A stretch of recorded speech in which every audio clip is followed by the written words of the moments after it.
You know, it didn't take long for the candidates and media to start politicizing that mass shooting yesterday. In fact, the left quickly blamed the incident on guns, using this as an opportunity once again to push their agenda. Take a listen. We're going to have to, I think, search ourselves as a society to make sure that we can take basic steps that would make it harder, not impossible, but harder for individuals to get access to weapons. I don't believe we can stop every incident of gun violence, but we sure can stop a lot of them. And we need to take action now. Joining me now, Gina Loudon, psychology expert and conservative columnist. Also back with us, Erick Erickson and Bo Dietl. Gina, I'll go to you first. You know, the situation was still active. There was still a manhunt on. We didn't know what exactly was going on. There was confusion, people dying, and the left jumped right on it. You know what I'm hearing about this, Charles, and you probably are too, as I talk to people on the other side of the aisle, on the left, even peaceful Muslims that I know, and they're saying this is not, they are not, these Democrat politicians are not connecting with them. They do not agree that we need to never address the issue of Islamic terror. They do not agree that guns are the problem, when in fact, guns could possibly be the only thing that could have saved bloodshed yesterday. More guns, not less. You know, Eric, every time something like this happens, it becomes another bully pulpit for them to push their agenda. And, you know, I think one of the more distasteful parts of it is they're not even resolved yet before they start pushing in on guns and Republicans, and it just goes on and on. You actually had an American writer for the UK's Guardian openly speculating on whether or not it would be a good thing to assassinate the board members of the NRA yesterday. You had another left-wing guy saying that this was a Republican constituent, essentially, who was doing this before the facts were known.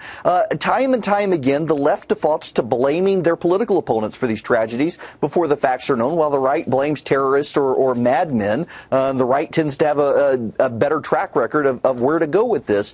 And it's because they will take, for example, yesterday, ridiculing people who are offering thoughts and prayers. The left really doesn't like it when anyone believes or worships anything other than government. They believe government's the solution. Gun control will resolve all these things. Well, now we know their preferred solution to prevent guns from being bought by people on the terror watch list. This guy wasn't on the terror watch list, apparently. He could have bought the gun. They don't have a solution other than more government. And of course, sad.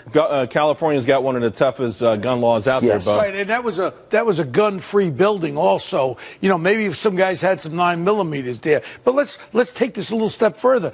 There's 12 bombs there. Those bombs are made up with pressure cookers, nuts and bolts. Maybe we got to shut down our hardware stores, shut down, we can't buy pressure cookers. So take the guns away. They had 12 bombs that could have killed people, just the same as guns. Guns don't kill people. People kill people. Gina?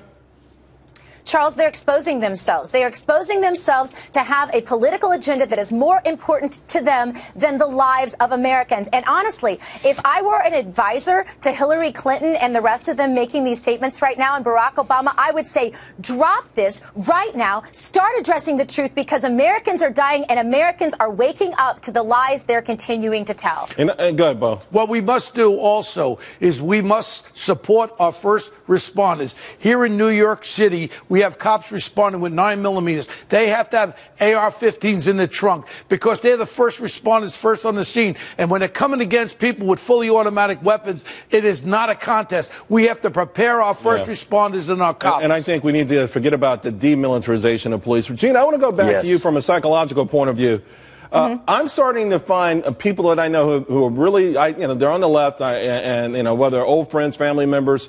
And now they're starting to turn with respect to the notion that maybe they should carry a gun. I was just talking to someone today who feels completely unsafe on New York City trains. She feels like she should start carrying a gun. You think the tide is shifting that much? I do think the tide is shifting this much. And this particular shooting yesterday here in California says it changes the dynamic, Charles. Before, we could sort of say, oh, well, it's always these young male Islamic terrorists. At this point, this was a married man with a child. It changes the entire profile, and we realize that no place is safe. Also, I want to add, this is a sanctuary city, realizing that he was here legally, but nonetheless, it is a sanctuary city, and we're going to continue to see these crimes, and everyone who who lives in one of these places where guns are being banned so you can't protect yourself, and the government is expanding and they're not protecting you either, they're realizing, oh my goodness, this is kind of on me. So yes, I do believe that we'll see a major rise in gun sales and ammo, and probably in places where they're illegal. Well, we had record numbers over the Thanksgiving holiday. You're right, that's going to go up. And it was the sanctuary city that, by the way, filed for bankruptcy a few years ago. Thanks a lot.